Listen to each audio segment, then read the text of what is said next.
Shalom. Salam GTM. Salam mereka, Salam mujizat, salam keajaiban. Apa kabar pagi hari ini? Luar biasa, sehat, amin. Diberkati Tuhan, amin. Mari beri kemuliaan buat Tuhan kita Yesus Kristus, haleluya. Kita akan segera mulai ibadah pertama pagi hari ini. Tetapi kita akan membaca terlebih dahulu satu ayat firman Tuhan dari 1 Samuel 12 ayat yang ke-24. Ini yang dibagikan Bapak Gembala tadi pagi. 1 Samuel 12 ayat 24, saya bacakan demikian. Hanya takutlah akan Tuhan dan setialah beribadah kepadanya dengan segenap hatimu. Sebab ketahuilah betapa besarnya hal-hal yang dilakukannya di antara kamu. Mari kita baca ayat ini sekali lagi bersama-sama. 2, 3. Hanya takutlah akan Tuhan dan setialah beribadah kepadanya dengan segenap hatimu. Sebab ketahuilah betapa besarnya hal-hal yang dilakukannya di antara kamu. Amin. Mari kita berdoa. Bapa, kami mengucap syukur ya Tuhan buat kesempatan pagi hari ini kami dapat datang ke tempat ini untuk beribadah. Ini adalah satu anugerah yang luar biasa dalam kehidupan kami. Kami bersyukur buat penyertaan Tuhan sepanjang minggu yang sudah kami lewati. Kami bersyukur kalau keadaan kami saat ini dalam keadaan baik dan sehat. Ini semua adalah berkat yang luar biasa daripada Tuhan Yesus Kristus. Kami persembahkan ibadah pertama ini kiranya Tuhan berkenan. Karena kami tahu ketika Tuhan berkenan atas ibadah ini, maka Tuhan memberkati setiap kami. Berkati seluruh pelayan Tuhan, hamba Tuhan dan jemaat Tuhan yang hadir, bahkan yang saat ini sedang dalam perjalanan ya Tuhan, tibakan di tempat ini dengan penuh sukacita. Dan biarlah kami bersama-sama mengagungkan nama Tuhan di tempat ini. Terima kasih Bapa. Kami segera mulai ibadah ini dengan penuh ucapan syukur. Hanya di dalam nama Bapa, Anak dan Roh Kudus, yaitu di dalam nama Tuhan Yesus Kristus. Haleluya. Amin. Terima kasih Tuhan. Kami bersyukur Yesus. Haleluya Bapa.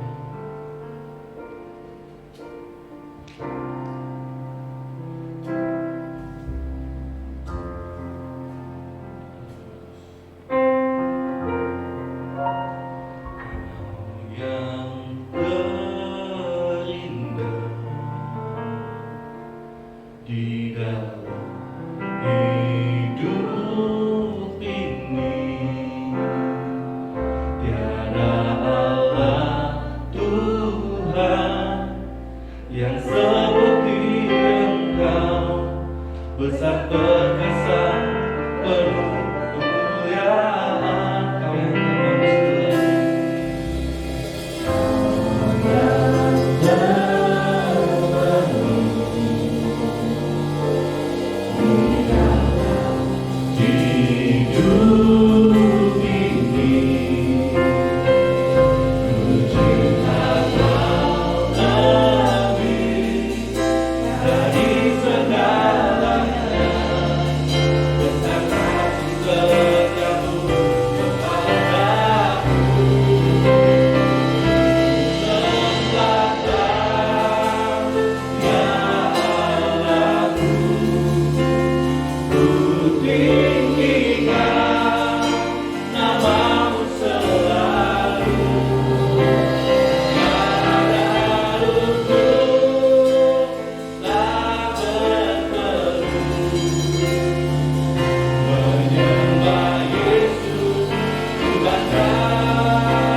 memuliakan nama-Mu.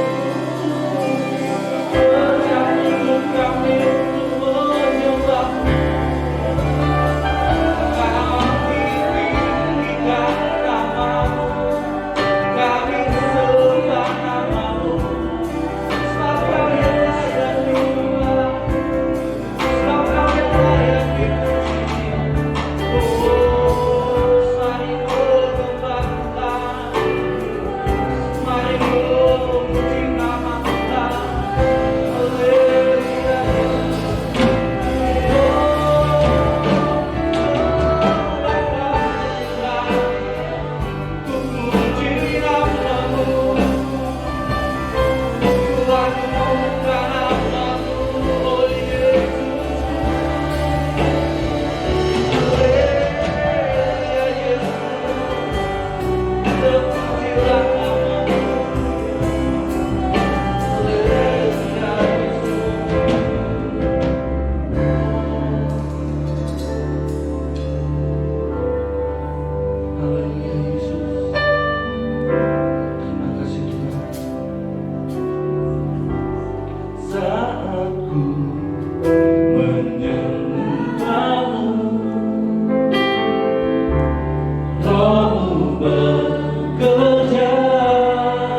mujizat yang terjadi. Amin. Yang siap memuji dan menyembah Tuhan katakan amin. Haleluya Yesus. Terima kasih Tuhan. Terpujilah nama Kita sampai selama-lamanya Tuhan. Haleluya Yesus.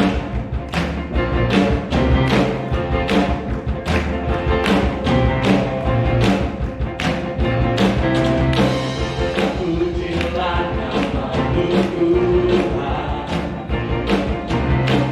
Tuhan dan penuh kemuliaan.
semua.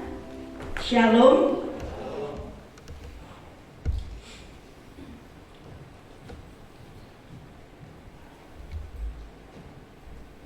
Haleluya. Saya percaya bahwa setiap kita diberkati pagi hari ini, amin. Kita mengalami kebaikan Tuhan, dengan tubuh yang sehat, kita bisa menyembah Tuhan, kita bisa beribadah, semua karena anugerah Tuhan. Dan saya yakin bahwa pagi hari ini pujian kita naikkan dengan sungguh-sungguh menjadi sesuatu yang berkenan, menjadi persembahan yang berkenan di hadapan Tuhan. Haleluya. Allah kita suka disembah, Allah kita suka dipuji, amin. Dia senang dipuji, dia senang disembah. Dan tema bulan ini adalah memperbaharui pelayanan dan penyembahan kita kepada Tuhan. Musa mengumumkan kepada Israel bagaimana cara mereka harus mengasihi Allah mereka. Musa berkata kepada bangsa Israel. Kita baca di dalam Ulangan 6 ayat ke-5.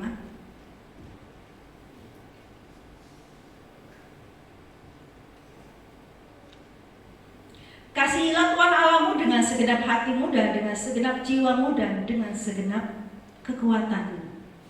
Musa berkata kepada bangsa Israel, kasihilah Tuhan Allahmu dengan segenap hati, dengan segenap jiwa dan kekuatanmu. Artinya, sembahlah Tuhan dengan segenap hidupanmu, totalitas pada Tuhan. Saya katakan bahwa penyembahan kita kepada Allah tergantung seberapa besar kasih kita kepada Tuhan.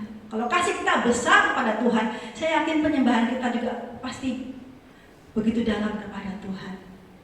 Kita baca dalam Yohanes 4 ayat ke-23 dan 24. Ini ada menjadi ayat emas kita di bulan ini. Tetapi saatnya akan datang dan sudah tiba sekarang bahwa penyembah-penyembah benar akan menyembah Bapa dalam roh dan kebenaran, sebab Bapa menghendaki penyembah-penyembah demikian. Allah itu roh dan barang siapa menyembah Dia harus menyembahnya dalam roh dan kebenaran. Tuhan katakan bahwa saatnya bagi kita semua untuk menyembah Bapa di dalam roh dan kebenaran. Jangan katakan ini adalah trennya karismatik. Ini bukannya trennya Bethesda, enggak. Menyembah Allah dalam roh kebenaran itu adalah perintah Tuhan. Karena apa? Karena Allah itu roh.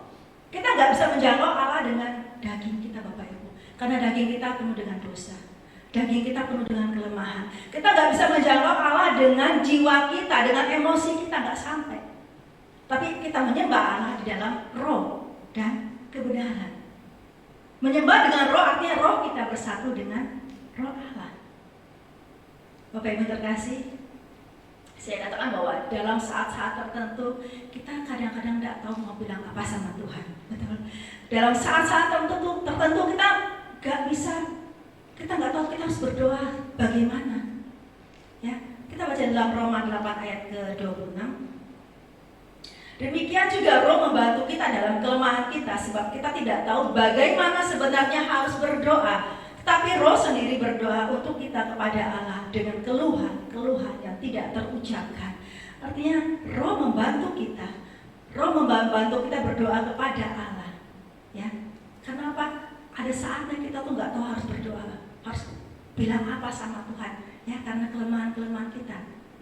Terkadang Bapak Ibu, kita lemah secara fisik, betul ya?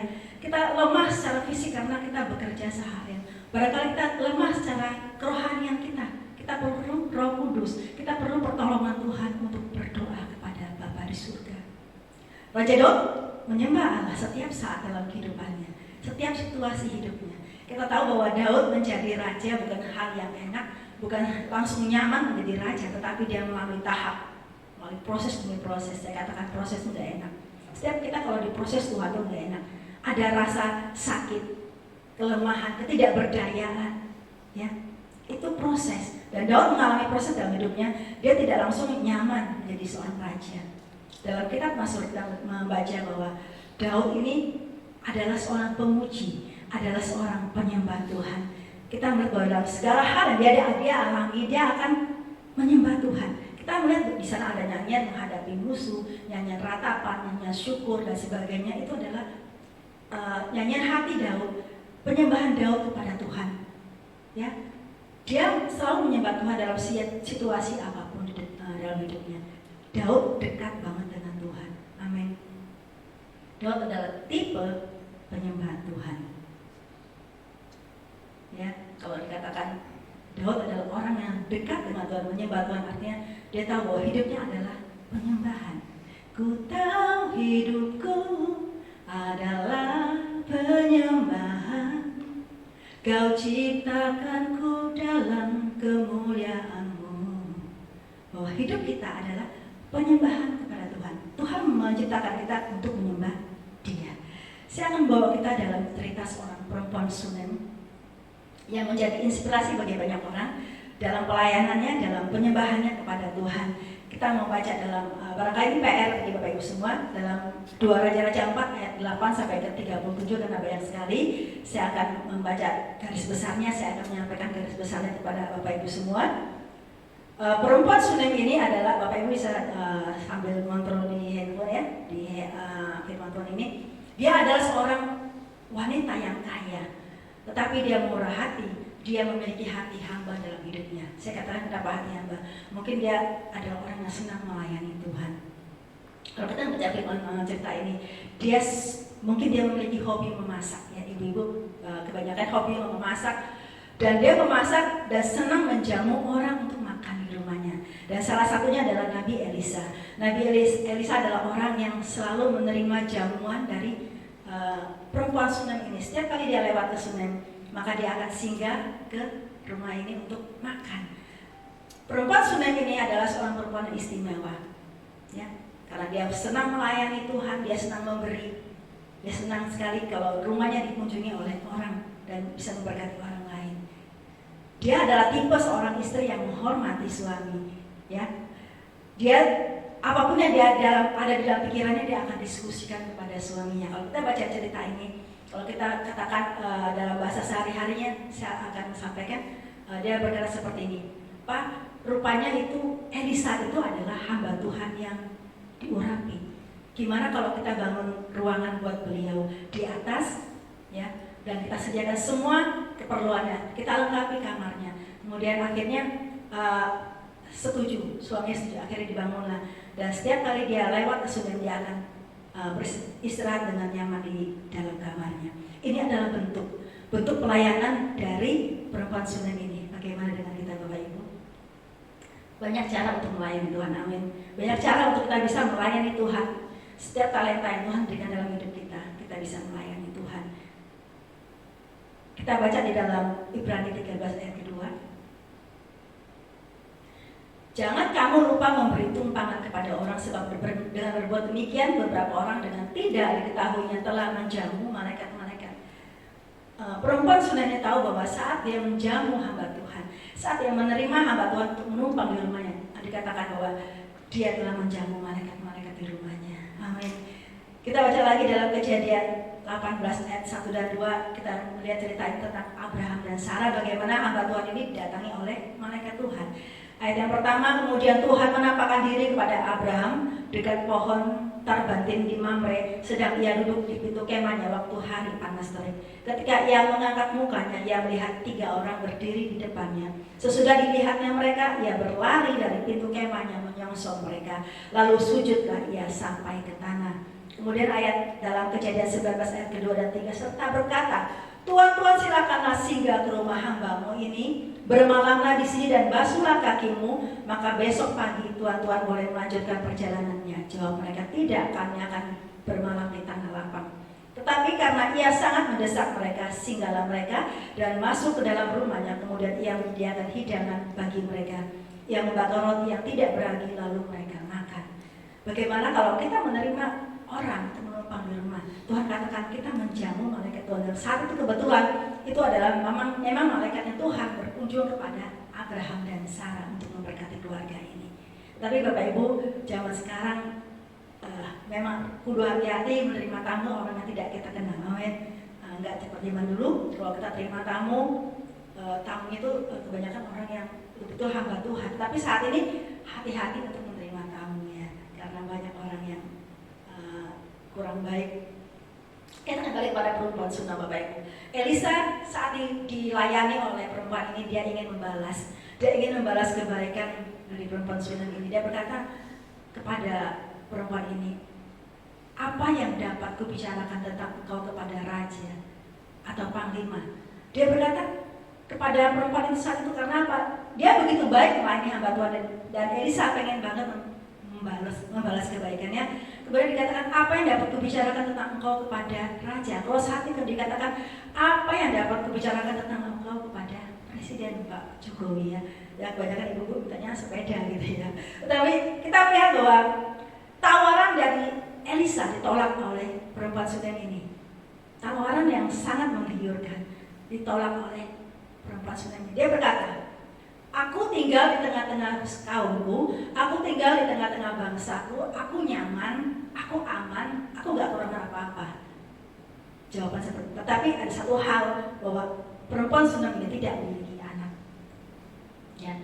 Dan Elisa berkata, tahun depan engkau akan menggendong seorang anak laki-laki. Dan saya percaya bahwa ini adalah upah dari pelayanan perempuan Sunem ini. Ini adalah upah yang Tuhan berikan bagi perempuan ini saat dia melayani Tuhan dengan segenap hatinya. Tetapi Bapak Ibu, setelah anak ini besar, anak ini mati. Ya kita baca cerita ini, anak ini meninggal, kemudian singkat ceritanya didoakanlah oleh Nabi Elisa dan dia bangun kembali, hidup kembali. Kita membaca di dalam ayat yang ke-37 dari 2 Raja-Raja ini, Bapak Ibu. Masuklah perempuan itu lalu tersungkur di depan kaki Elisa dan sujud menyembah dengan mukanya sampai ke tanah. Kemudian diangkatnyalah anaknya lalu keluar. Ini adalah bentuk penyembahan yang luar biasa yang diberikan oleh perempuan Sunem kepada Tuhan. Dia menyembah di kaki Elisa, sujud dan tersungkur sampai mukanya menyentuh tanah. Artinya dengan sungguh-sungguh, dengan segenap hati, dengan segenap jiwa dan kekuatannya dia menyembah Tuhan. Dan saya tahu bahwa pelayanan ini menginspirasi banyak orang saat ini untuk menyembah Tuhan. Bapak Ibu terkasih, jangan kita memberikan penyembahan kita yang kosong. Jangan memberikan penyembahan yang kosong kepada Tuhan. Ya. Penyembahan yang kosong itu artinya penyembahan yang hanya di mulut kita, tetapi tidak keluar dari hati kita. Itu penyembahan yang kosong. Markus 7 ayat yang ke-6 sampai ke-7. Jawabnya kepada mereka, benarlah nubuat Yesaya tentang kamu, hai orang-orang munafik, sebab ada tertulis, bangsa ini memuliakan aku dengan bibirnya, padahal hatinya jauh daripadaku. Percuma mereka beribadah kepadaku, sedangkan ajaran yang mereka ajarkan adalah perintah manusia. Tuhan katakan, kalau kita menyembah Tuhan, memuliakan Tuhan hanya di bibir, gak sampai di hati. Tidak dengan hati maksudnya. Itu sama saja. Tuhan katakan kita ini orang-orang yang munafik. Tuhan katakan lagi lebih keras lagi. Percuma mereka beribadah kepadamu. Kalau saat kita menyembah Tuhan, saya percaya kita menyembah dengan hati kita. Amin. Itu yang menjadi penyembahan yang berkenan kepada Tuhan. Matius 23 ayat yang ke-27. Celakalah kamu hai ahli-ahli Taurat dan orang-orang Farisi, hai kamu orang-orang munafik, sebab kamu sama seperti kuburan yang dilabur putih, yang sebelah luarnya memang bersih tampaknya, tetapi yang sebelah dalamnya penuh tulang belulang dan berbagai jenis kotoran. Tuhan katakan kalau kita menyembah Tuhan hanya di bibir kita, enggak di hati. Tuhan ibaratkan kita itu seperti kuburan. Kalau kuburan terlihat dari luarnya bagus ya, apalagi kuburan Chinese ya. Dari luar tuh rapi sekali, cantik, di keramik, tapi dalamnya isinya tulang belulang dan kebusukan. Ini firman Tuhan bagi saya keras. Kenapa? Kalau kita asal-asalan menyembah Tuhan, Tuhan katakan kita sama seperti kuburan, gak ada baik di dalamnya busuk, tapi luarnya tuh bagus banget ya. Dan saya katakan bahwa ini ibarat kado. Kalau kita membungkus kado dengan cantik yang rapi, tetapi kalau dalamnya kosong, sama saja gak jong ya, gak ada isinya. Penyembahan kosong, gak beda dengan konser. Kalau kita menonton konser, seperti itulah ya. Jadi kalau kita menyembah Tuhan tanpa dengan hati kita, tidak sungguh-sungguh, sama saja kita mengikuti konser. Saya menyampaikan bagaimana sikap yang benar saat kita menyembah Tuhan. Yang pertama, hormat. Kita harus hormat kepada Tuhan. Di dalam Ibrani 12 ayat ke-28, jadi karena kita menerima kerajaan yang tidak tergoncangkan, marilah kita mengucap syukur dan beribadah kepada Allah menurut cara yang berkenan kepadanya dengan hormat dan takut. Ya, ada seorang yang melayani Tuhan. Saya mau cerita ini nyata. Ada seseorang melayani Tuhan, dia rajin, dia gak pernah absen, tapi Saat menyembah Tuhan, di sini letak kita lihat kualitas penyembahannya. Dia nggak sungguh-sungguh, ya. Karena kadang-kadang kami ngontrol ya. Orang tersebut sambil menyembah, ya saya dengar dia menyembah di dalam roh, memang sambil berbahasa roh, tetapi sambil tangannya kutik-kutik, korek-korek kuku kaki, sambil dia pegang-pegang rambut, sambil dia main handphone. Ini bukan penyembahan, ini hanya sekedar di bibir. Memang dia berbahasa roh. Tuhan katakan beribadahlah dengan takut dan gemetar kepada Tuhan. Harus menghormati hadirat Tuhan. Amin. Mazmur 2 ayat yang ke-11. Beribadahlah kepada Tuhan dengan takut dan ciumlah kakinya dengan gemetar. Artinya kalau kita mencium kaki Tuhan dengan gemetar, artinya kita sangat-sangat menghormati hadirat Tuhan. Amin. Ulangan 10 ayat yang ke-12. Maka sekarang hai orang-orang Israel, apakah yang dimintakan daripadamu oleh Tuhan Allahmu selain dari takut akan Tuhan Allahmu, hidup menurut segala jalan yang ditunjukkannya, mengasihi Dia, beribadah kepada Tuhan Allahmu dengan segenap hatimu dan dengan segenap jiwamu. Tuhan katakan kita harus takut kepada Tuhan, hidup seturut dengan firman Tuhan, beribadah kepada-Nya dengan segenap hati dan segenap jiwa. Artinya kita hormat kepada Allah. Hormat itu seperti apa, Bapak Ibu? Ada seorang anak Tuhan di gereja ini, pada suatu hari dia menemani pejabat ya, katakan beberapa hari menemani makan, jalan-jalan. Tetapi dia katakan, aku nggak enak, rasanya nggak bebas, dalam artian harus menghormati, ya, duduknya harus baik, dia seperti curhat, pakai baju harus rapi, harus formal, ngomong juga harus hati-hati, harus sopan. Dan saya katakan ini adalah bentuk penghormatan kepada pejabat tersebut. Amin. Gak sembarangan, apalagi raja di atas segala raja. Allah kita yang kita sembah, harus lebih baik lagi penghormatan kita kepada Tuhan. Amin. Harus lebih dalam lagi, harus lebih baik daripada kita menghormati manusia. Kemudian sikap penyembahan yang benar selain menghormati Tuhan adalah memberi yang terbaik dalam hidup kita. Penyembahan asal-asalan dibenci oleh Tuhan. Tuhan tahu hati kita, Bapak Ibu. Tuhan tahu saat kita duduk menyembah Tuhan, apa yang ada dalam hati kita. Barangkali saat kita menyembah Tuhan, pikiran kita kemana-mana, ya.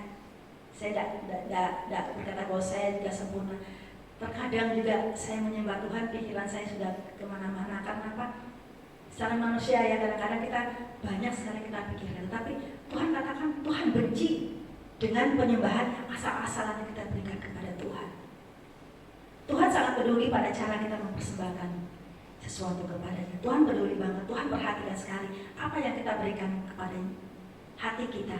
Tuhan peduli banget, ya. Maliaki 1 ayat 7 sampai 8. Kamu membawa roti cemar ke atas mezbahku, tetapi berkata dengan cara bagaimanakah kami mencemarkannya, dengan cara menyangka meja Tuhan boleh dihinakan. Apabila kamu membawa seekor binatang buta untuk dipersembahkan, tidakkah itu jahat? Apabila kamu membawa binatang yang timpang dan sakit, tidakkah itu jahat? Cobalah menyampaikannya kepada bupatimu, apakah dia berkenan kepadamu, apalagi menyambut engkau dengan baik, firman Tuhan semesta alam. Ini jelas sekali firman Tuhan.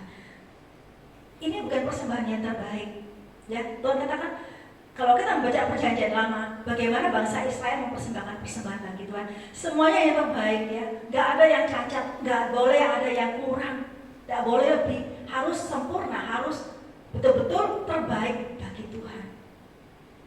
Tuhan katakan di dalam ayat yang ke-8 ini, apabila kamu membawa seekor binatang yang buta untuk dipersembahkan, tidakkah itu jahat? Atau binatang yang sakit atau yang timpang, tidakkah itu jahat? Tuhan katakan kepada kita pada pagi hari ini. Dan ayat 10 bagian B dalam Maliaki 1, aku tidak suka kepada kamu, firman Tuhan semesta alam, dan aku tidak berkenan menerima persembahan dari tanganmu. Wah, kalau kita ditolak oleh Tuhan, artinya betul-betul bahwa hidup kita ini betul-betul tidak berkenan kepada Tuhan. Amin. Kalau Tuhan katakan Tuhan menolak, Tuhan tidak mau menerima persembahan kita, apa jadinya kita, Bapak Ibu? Artinya bahwa hidup kita memang betul-betul tidak berkenan kepada Tuhan. Contoh paling gampang ya, saya sampaikan. Ini contoh aja. Di dalam dompet kita ada uang nominalnya sama 2 lembar, Yang satu kucel, kotor, bau, ya kita bisa bayangkan uang dari mana? Dari pasar barangkali. Dan yang kedua uangnya bersih, rapi, harum, barangkali dari bank. Dua nominal sama dalam satu dompet. Yang mana untuk Tuhan? Ya, contoh yang paling gampang. Yang mana kita berikan sama Tuhan? Kita baca dalam Maliaki 1 ayat ke-14.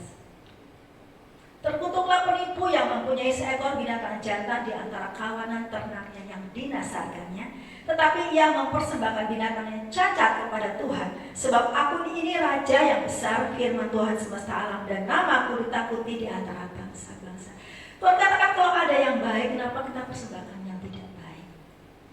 Kalau ada yang baik, kenapa kita persembahkan yang buruk kepada Tuhan? Ya, contohnya buat hamba-hamba Tuhan barangkali yang melayani. Kalau kita melayani di gereja tergesa-gesa, kita buru-buru, kita nggak fokus, kemudian buru-buru pulang. Ngapain?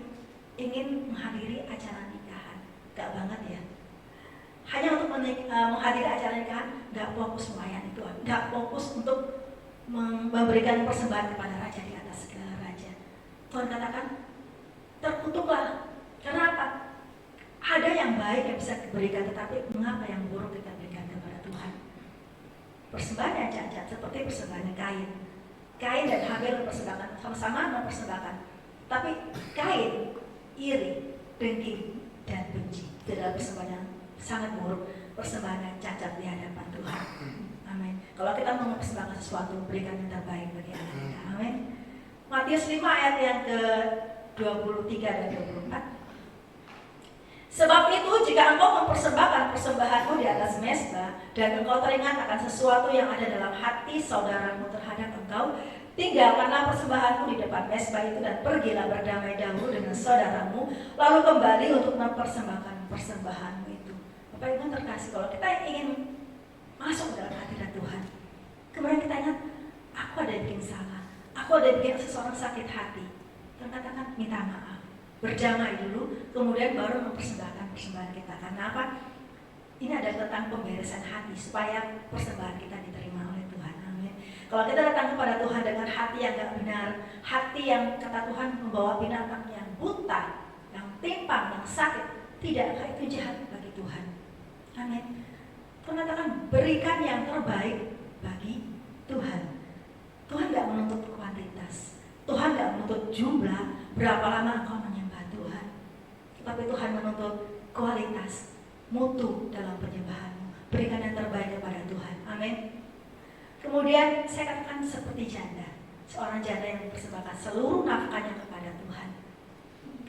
Kita melihat bahwa ini adalah persembahan dari seorang janda. Totalitas semua yang diberikan kepada Tuhan secara manusia kita lihat ini sedikit, berbeda dengan persembahan orang kaya. Tapi inilah totalitas yang diberikan oleh wanita itu, sedikit tapi berkualitas di hadapan Tuhan. Haleluya. Saya undang pemain musik. Mari kita berikan Bapak Ibu waktu kita yang terbaik, penyembahan kita yang terbaik, harta kita yang terbaik, hati kita, hidup kita yang terbaik. Karena apa? Karena Tuhan sudah terlebih dahulu memberikan yang terbaik bagi kita. Dia sudah mati di atas kayu salib menebus Bapak Ibu Saudara sehingga kita mengalami kebaikan Tuhan. Perempuan Sunem ini sangat mengasihi Allah. Pelayanannya, penyembahannya, totalitas, gak minta dipuji, gak minta disanjung, gak minta imbalan. Mari kita lebih dekat dengan Tuhan, memperbaiki yang masih kurang. Ya, saya percaya bahwa manusia, kita sebagai besar manusia, kita gak sempurna. Ada yang masih kurang dalam penyembahan kita. Mari kita datang ibadah tepat waktu, menyembah sungguh-sungguh kepada Tuhan. Abaikan handphone kita, abaikan smartphone kita dulu sementara. Sembahlah dengan segenap hati, sembahlah dengan segenap jiwa dan kekuatan kita. Amin. Bapak Ibu terkasih, kalau penyembahan kita benar, saya yakin bahwa penyembahan kita, kalau penyembahan kita benar, pelayanan kita juga benar. Amin. Yang percaya kita, amin. Mari kita berdiri. Sikap hati yang benar saat kita menyembah Tuhan, itu yang Tuhan mau dalam hidup kita. Dan Tuhan mencari pribadi yang menyembah, bukan penyembahan, tetapi pribadi yang menyembah Tuhan. Haleluya. Jadikanku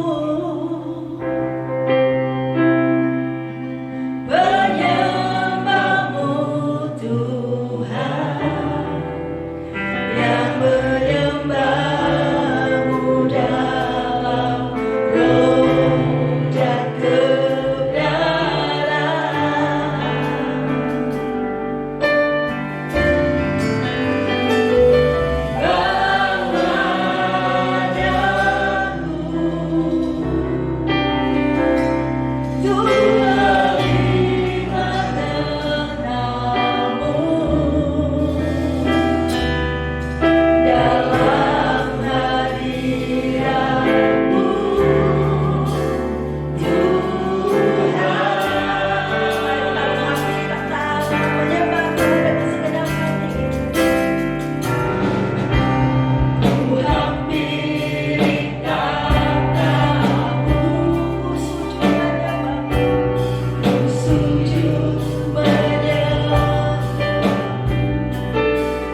tempat ini bisa lambaikan tangan?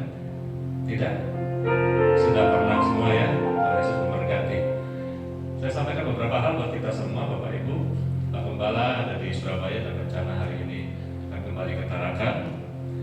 Seperti kita tahu semua bahwa Bapak Ketum kita, Bapak Bambang Yudo sudah dipanggil Tuhan beberapa waktu yang lalu. Tapi puji Tuhan, kita sudah memilih satu ketum yang baru.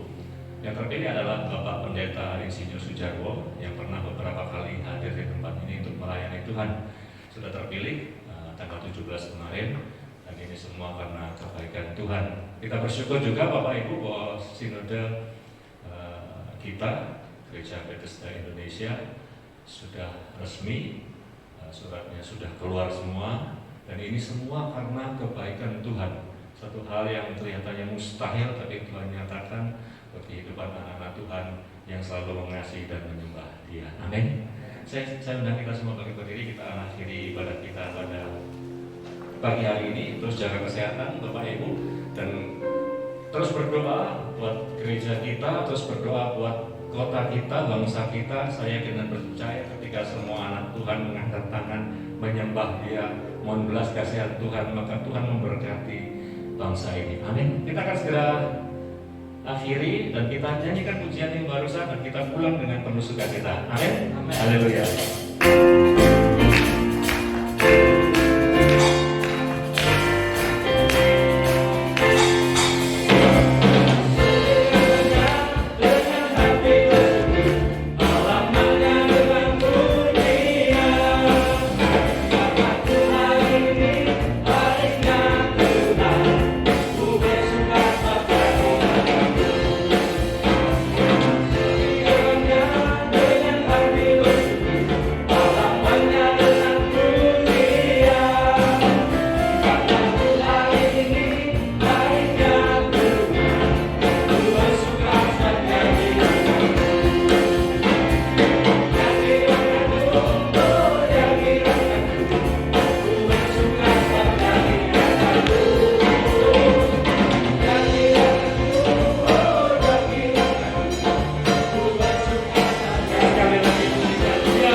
Pagi hari ini dengan penuh ucapan syukur di dalam nama Tuhan Yesus. Haleluya. Jemaat yang dikasih Tuhan, angkatlah kedua tanganmu, pandang Tuhan. Pulanglah dan terimalah kasih, sukacita, damai sejahtera dari Allah Bapa, Anak dan Roh Kudus, yaitu di dalam nama Tuhan Yesus Kristus. Mulai hari ini sampai pada hari Maranatha, Tuhan akan kedua kali menjemput saudara dan saya untuk menikmati kemuliaan yang kekal. Diberkati keluarga rumah tanggamu, diberkati usaha dan pekerjaanmu, diberkati pelayananmu, diberkati kesehatanmu, bahkan apa yang kau rencanakan Tuhan akan buat berhasil dan berkemenangan. Bapak Ibu yang siap menerima berkat Tuhan bersama dengan saya katakan amin. Tuhan Yesus memberkati. Shalom.